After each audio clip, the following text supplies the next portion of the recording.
এক সময় একটি গ্রামে রামু নামের একজন চাষি বাস করত। সে ছিল খুব গরিব। এবছর তো চাষের হাল খুব খারাপ। চাষাবাদ তো তেমন হলো না। মেয়েটাকেও বিয়ে দিতে হবে। কি যে করি, দেখি একটু জমির দিক থেকে ঘুরে আসি। এই বলে সে তার জমির দিকে যেতে লাগলো। কালকে যা বৃষ্টি হলো, মনে হচ্ছে শিমগুলো সব পচে গেছে। এই বলে সে তার জমিতে কোদাল দিয়ে কাজ করতে লাগলো। কিছুক্ষণ জমিতে কাজ করার পর সে বাড়ি গিয়ে দেখলো।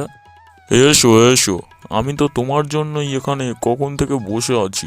তা একটা খুব জরুরি কথা ছিল, বুঝলেন তো? কি কথা ঘটক মশাই? তোমার মেয়েকে সেবারে যে ছেলেটা দেখতে এসেছিল না, ওর মা বাবার তোমার মেয়েকে খুব পছন্দ হয়েছে, বুঝলে তো?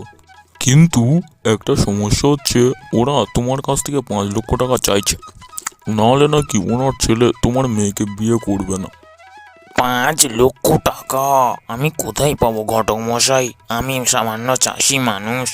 ওসব আমি জানি না। তোমার মেয়ের কোনো ভালো জায়গায় বিয়ে দিতে চাইলে দাও, নাহলে যাও। আমার বাড়ি গিয়ে আমাকে আর বিরক্ত করবে না।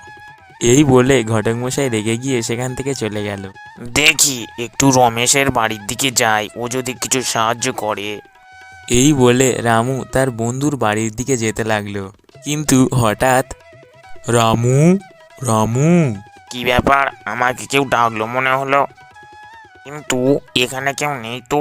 আমাকে কে ডাকলো? কেউ কি আমাকে ডাকলেন? আমি তোমাকে ডেকেছি রামু, গাছের দিকে দেখো, আমি ডাকছি তোমাকে। এ কি, গাছ আবার কথা বলছে? আমি কোনো সাধারণ গাছ নয় রামু, আমি হলাম ইচ্ছামতি গাছ। আমার কাছে সত্যি কথা বলে কোনো মানুষ যদি কিছু চায়, তাহলে আমি সেই জিনিস তাকে দিই।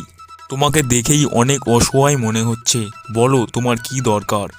কিছুদিন পরেই আমার মেয়ের বিয়ে। আমার মেয়ের বিয়ের জন্য আমার 5 লক্ষ টাকা লাগবে। আমি সামান্য চাষি মানুষ, কোথায় পাবো? যদি আমাকে কিছু টাকা দেন। রামুর এই কথা বলার সঙ্গে সঙ্গে গাছে টাকা হতে লাগলো।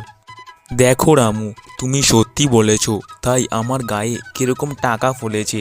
এখন তোমার যতগুলো টাকার প্রয়োজন তুমি সব নিয়ে নিতে পারো। এই শুনে রামু গাছ থেকে টাকা পাড়তে লাগলো। রামু, তোমার যদি কোনো দিন কোনো জিনিসের প্রয়োজন হয়, তাহলে তুমি আমার কাছে আসবে। আমি তোমার ইচ্ছা পূরণ করব। কিন্তু তুমি সবসময় সৎ পথে থাকবে। হ্যাঁ বন্ধু, আমার যখনই কোনো কিছুর প্রয়োজন হবে আমি তোমার কাছে আসবো। এখন আমি আসছি বন্ধু। হ্যাঁ বন্ধু, বিদায়, আবার দেখা হবে। এরপর রামু সেখান থেকে চলে গেল।